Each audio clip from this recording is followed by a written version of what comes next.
So before we delve real deep into SEO, I want to go over the fundamentals of SEO. So search engine optimization starts with keywords.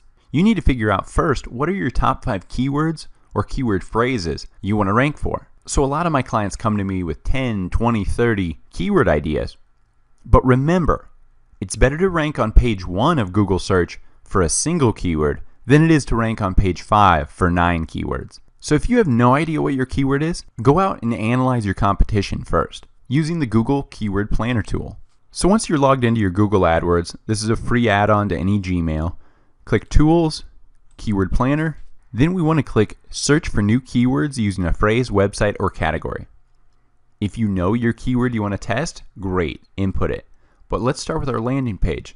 I know I'm competing with Moz, so I want to put Moz.com's website. Scroll down, let's get ideas.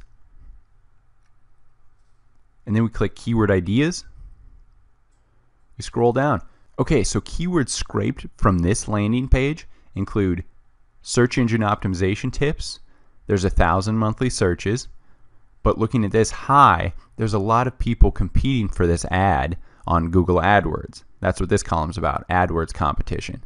And you can see it's a pretty high bid. So if I ever wanted to rank, if I ever want to get AdWords for this, this is going to be very expensive. Same for this one.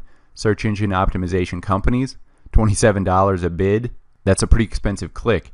So this is something to consider. But just looking at this, I can at least start my keyword research and see what I want to rank for. So the term search engine optimization, $22,000 a month.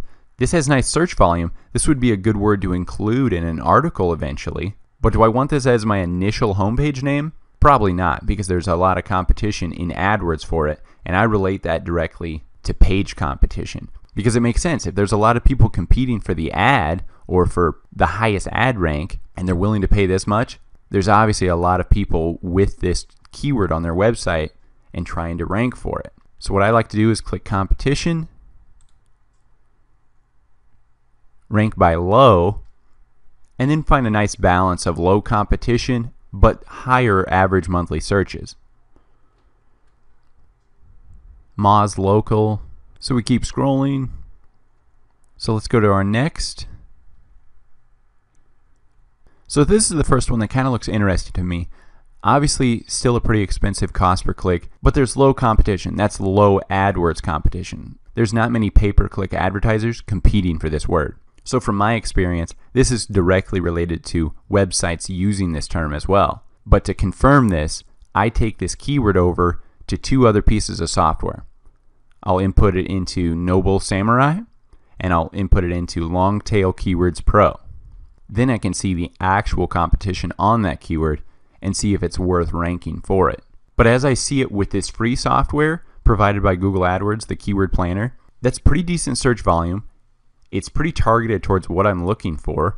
I am selling a class on SEO information, so I could convert it into a book and then target these specific 590 people that are specifically looking for an SEO book. So an interesting angle, but make sure to play around and try to get at least 5 keywords that you want to rank for that are relevant to your brand or product or service. So once we have these keywords, we need to know how to use them properly to create search engine optimized content. So before writing an article, you want to think about which keyword you want to focus on.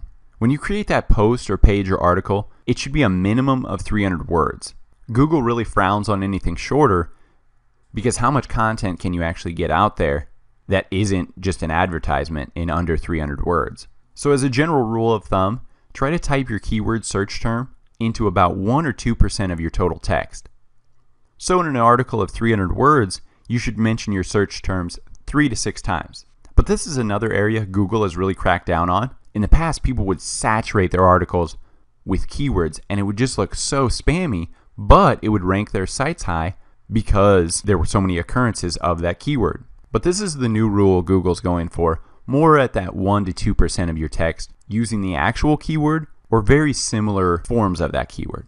Next, take advantage of anchor text by internally linking to other content on your own website. So remember, this is hyperlinking a search keyword right within your post.